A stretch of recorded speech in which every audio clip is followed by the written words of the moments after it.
Yo mga idol, kumusta? Manrigma Sports tabi nga pala. Ating pag-usapan, breaking news, ginulat ang lahat. Jonathan Williams, matinig sinabi sa upunan ng Barangay Nibra at Jamie Malonzo, makakabalik na nga ba ngayong season? So matapos nilang paso ng ating Barangay Nibra, ang Phoenix LPG mga idol, agad rin pasok sa semifinals ng upunan ng ating Barangay Nibra. Masasabing tagumpay nga ang ginawang hustle play ng ating Jinkings, ang nag-iisang base import na si Justin Brownlee. Nakapagtala pa rin ng triple-double sa field na may 24 points, tambak nga inabot ng Phoenix LPG sa kamay ng ating Barangay Nibra. Ito na nga bang hinihintay ng lahat na para bang nai-improve ang naging bawat laro ng ating base import na si Justin Brownlee. Swak no swak, binuhat nga ang Barangay Nibra at hindi na nga rin nakaligtas pa ang naging import ng LPG na si Jonathan Williams na para bang hanga-hanga nga sa ating base import na si Justin Brownlee. Nakita naman nating lahat kung ano ang kayang gawin sa mid area sa outside shooting itong si Justin Brownlee. Hindi na rin biro sa angking husay sa ating base import. Matapos matinding laban, may sinabi na nga rin ang naging import ng Phoenix LPG mga idol. Hindi na nga rin mapigilan pa ang ating base import sa opensiba. Kahit anong kayang gawin, talagang mas lalo pang mainit sa ere ito si Justin Brownlee. Burakay nga ang inabot ng LPG mga idol sa kamay ng ating Barangay Nibra. Sabik na nga rin ng Jinkings ngayong season PBA Commissioner Cup na makuha matagal ng hinahangad sa ating liga.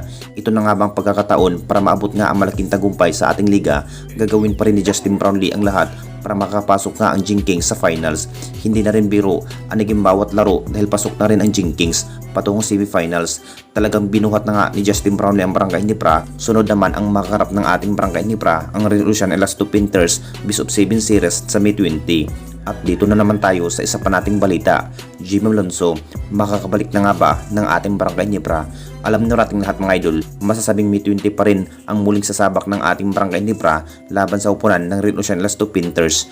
Talagang masyadong abala pa rin ng ating Jinkings sa paghanda matapos tinalo ang Phoenix LPG. Ang Revolution Elasto Painters na naman ang kanilang makakarap sa semifinals Best of 7 Series. Kung sino na nga ba ang mananalo sa labanan, balak na sana ng ating Jinkings na may pag-asa pa nga ba na ma-reactivate na nga ba ang nasabing forward na si Jamie Malonzo. Hawak pa rin ng ating Barangay Nibra ang nagiging right sa nasabing forward na si Jamie Malonzo mga idol.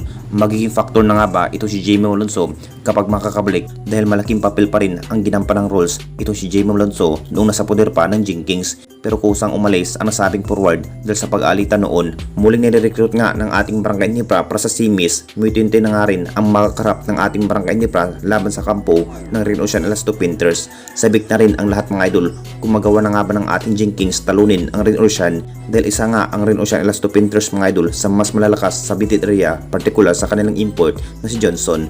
Kung bakit naisipan na nga ba na ma-reactivate na nga ba ang nasabing former Nibra forward na si Jamie Malonzo, mas lalo pang pinai-improve ni coach team ang bawat hustle play dahil ang pangarap pa rin na makuha ang matagal ng hinahangad na makamit ang pinabagong kampyonato. Kung papalarin man sa PBA Commissioner Cup, posibleng makakabalik na rin ang nasabing forward na si Jamie Malonzo. Anong masasabi ninyo mga idol tungkol sa ating video?